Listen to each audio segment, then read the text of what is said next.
Welcome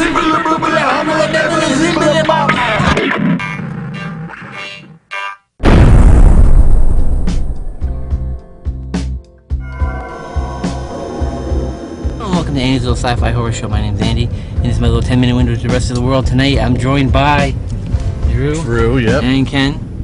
So in today's episode, driving horror movies that have actual driving to or driving away or trying to get away from things, such as Wrong Turn.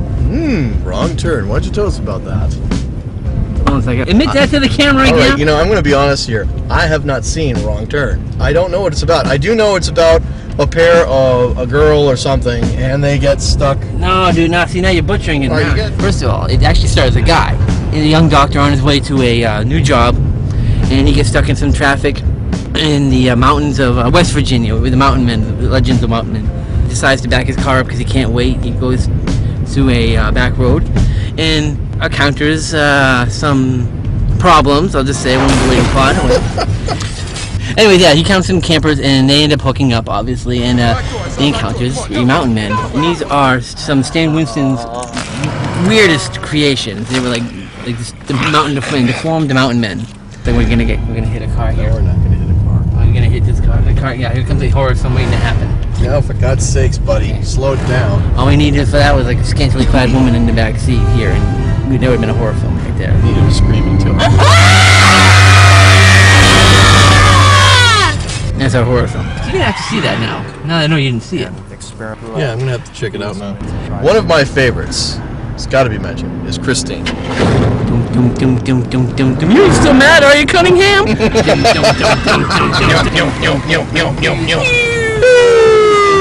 Then they like chops him in half with the car. Chops him in half with the car in the alleyway. That guy's a freaking musical genius. Based on the novel by Stephen King. Basically, the idea of the movie Christine is it's about a car named Christine that is possessed by a demon, and the car basically encompasses the life of this kid. A guy's first car kind of movie. It's like a first girlfriend kind of thing. So, you gotta you appreciate it from that way. The book really kind of stresses that angle a bit more. Yeah, that was a good book and a good movie, so I would recommend both. You do both. Can't say I read the book. The movie was awesome. The book has a better ending. The Wraith. In the same kind of vein as Christine. It's released in '86. It's basically about a kid who has been killed by a gang. They come back. He comes back to life as Wraith. The Wraith, or evil spirit that's not cool, apparently is killing all this gang by street racing them in the middle of New Mexico. And the car was a prototype that they borrowed from Dodge, and they never made any more. But that was a brilliant. You kept killing people. What Yeah. do, you know? Yes. Joyride. Oh God, yes. Now you've seen this one, right? Yes, I have. Okay. Lily Sobieski. Look in the trunk. Awesome. I like pink champagne. It's my favorite. Candy cane. Oh my. I'm looking for candy cane. It's about basically two guys that are going cross country, and one of them buys a CB radio, and they decide to play around with this trucker. And one of them actually impersonates a girl called Candy Cane. They lure a trucker to a motel, and the trucker basically kills the guy. It's like a downward spiral road trip from hell there on. Yeah, so basically. I mean, taking a joyride to McDonald's. This is kind of like the backwards way. Well, we did tell him there was no wrong turn. Yes, but we're on the wrong road. We are in the middle of nowhere. Going back to where we were. We are talking now about one of my all-time personal favorites, Jeepers Creepers. A brother and sister duo coming back. His brother comes to pick his sister up from college on the back road. Basically, they come across a truck in some trouble. One of my favorite scenes when they find the church on the side of the road. They come across a creeper who starts to stalk them. In the beginning, he's only a truck, and you can't really see what it looks like. And then, the second third of the movie, he's this shrouded kind of scarecrow-like big creature. bat. No. He didn't turn into a bat until the end. Oh, just and at the end, okay. he's just like a monstrous gargoyle. To be honest, I liked him better as that ugly scarecrow monster kind of thing. How he feeds off of fear. Awesome. It was supposed to take place, every 26 years, for 26 days it gets to feed. He didn't want to ever do a sequel. He wrote it that way on purpose. But he never specified what day they were on. And the sequel takes place 4 days later, with this bus coming back from a big game full of football players and cheerleaders, and right there alone you got enough drama to fill up a movie. They get dropped right in the middle of this flying gargoyle on the highway, and they're radioing for help. Yep. That'll ruin your day. The horrifying convention in Baltimore, when this movie came out, they were promoting it.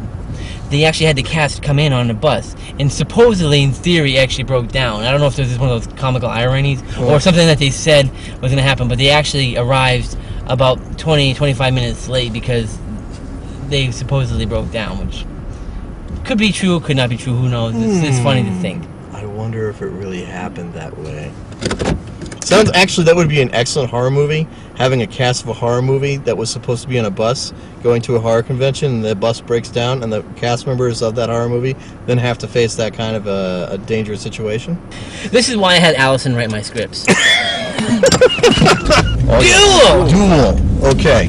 Duel is from the 1970s. Late 70s. This was one of Steven Spielberg's first films. Yeah, it is. Actually, it was a made-for-TV film that actually, the success of Duel gave him the green light go for Jaws. The whole star of the movie is the guy in the car in this truck. Such a good job on it. And it was released theatrically with additional footage. Yes, it was. He went back. I forgot about that. Yes, it was such a success. They went out and shot some additional footage to make it a feature length for the theaters, and they released it across the globe from here to Japan. This stuff is like liquid sex. It is so good. Stephen King's directorial and last directorial debut. Maximum Overdrive. Yes, it is, with Emilio Estevez. Yes. Our buddy from Nightmares. I don't know what people were expecting. I think they were expecting like to be like a really terrifying movie. But it's Stephen King. It was a comical kind of take on the horror genre. If the whole soundtrack being AC/DC songs wasn't a clue that it was supposed to be kind of funny, then there was no hope for you. The whole plot basically revolves around Earth had passed through the tail end of a comet, and the comet caused all the machines in the entire world to come alive. So they all revolted against humans. I mean, there was like, We made you! It was a Stephen King short story novella called Trucks. And he basically extended the storyline. In the short story, it was just trucks. Just trucks. The car is one of those movies from the 1970s that was a rip-off of Jaws. But instead of Jaws on Wheels. Yeah, it was actually, the original title was called Wheels. And it has Josh Brolin in it playing the sheriff. And basically it's about a killer car that kills people in a small town. And it's just like one of those ridiculous over-the-top movies. The car itself is just this blown... It's iconic. It's a sleek, black, beautiful, big, gas-guzzling car. We went to Toys R Us, and we saw a toy car from the movie The Car. Yeah. That tells you how powerful and popular the movie is. You're trying to tell me you could make a die-cast metal, 1/28 scale model of the car, but you can't put the movie on DVD. What the hell, people? What the hell? Anton LaVey was a creative consultant. You know who Anton LaVey was? Yes. He was the founder of the Church of Satan. Next is Penny Lane. Thank you, Ken. I'm gonna be honest, I really don't remember too much about the storyline other than they got stuck in the backwoods road. The reason I don't remember very much about it is because I really hated the angle that the camera held on that car. It annoyed the hell out of me so much that I really couldn't pay attention to the storyline. Was it tilted? It was like they were shooting from the top of a tree. One of the 8 horror movie, the Horror Fest movies. Actually, check out On Demand FearNet. Oh yeah, FearNet. Well, we're almost at our destination. I mean, that's all the time we have on this episode of Andy Loves Sci-Fi Horror Show. Great killer car movies. Yeah, check him out. Movies. And yeah, check them out, and we'll see you next time.